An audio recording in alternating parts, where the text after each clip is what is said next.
Hello. I hope everyone's having a good day. It's good to be back with you here.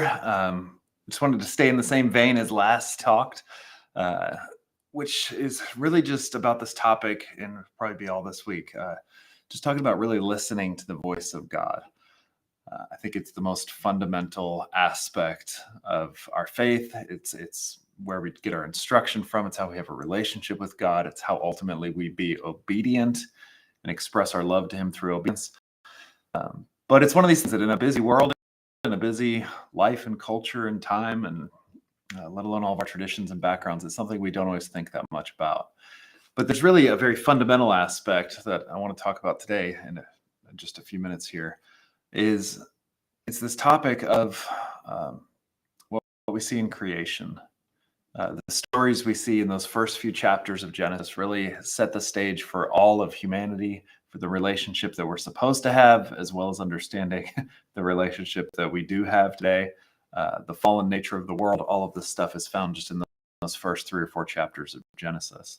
But the first thing we need to understand, especially as it pertains to the voice of God, is that everything that exists because God spoke it into existence. That's what we see all throughout Genesis chapter 1.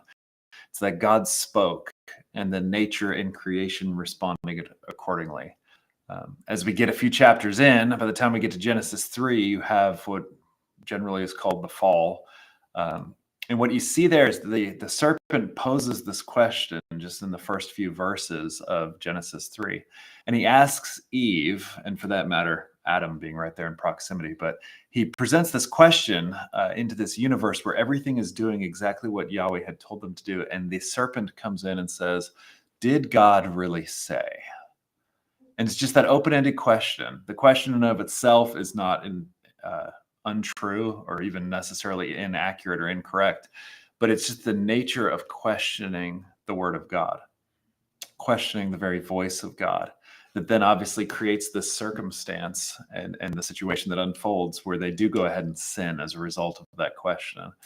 And from that, we now have thousands of years and an entire human existence that's just been entrenched in the curse of the fall, as well as the difficulties that were received by both Adam and Eve and their descendants because of the fall. And so all of this really gets back to this point that we've been talking about, the utter importance of hearing and then obeying the voice of God. If we are not hearing the voice of God and then acting according to it, then anything less than that, anything else, anything that will come from the fullness of us actually doing what we're supposed to do is sin. That's the very nature of sin. That's the sin that we see in the Garden of Eden. It's that for the first time in creation, something that was created wasn't doing what the voice of God had told it to do. And so for our lives and in our relationship with the Lord, let alone just our relationship with everything else in creation, it is absolutely imperative that we are able and listening for the voice of God. But then also that beyond that, that we, once we hear the voice of God, that we remember it, that we obey it. That word in Hebrew for Shema or listen is the same word. It's the only word the Bible has in the Hebrew Bible for obedience or to obey. Instead of saying to obey God, it says to hear and to listen to God. The mistake of Adam and Eve is that they didn't. The mistake that we all make, every sin that we have, is because somewhere in our lives we're not hearing or obeying, responding appropriately to what we've heard from the voice of God. So I just want to encourage you today to listen. Take time in your daily schedule, take time in your life to listen to the voice of God, however it comes to you. And then once you've heard it, to react and respond accordingly, to realign your life or to keep your life in alignment with the voice of God. All right. We love you. We're praying for you. If you have prayer requests, like we always say, please put them in the comments. If you have a testimony about a time maybe you've heard the voice of God and what it's told you to do, we would love to hear that as well. Please put that in the comments.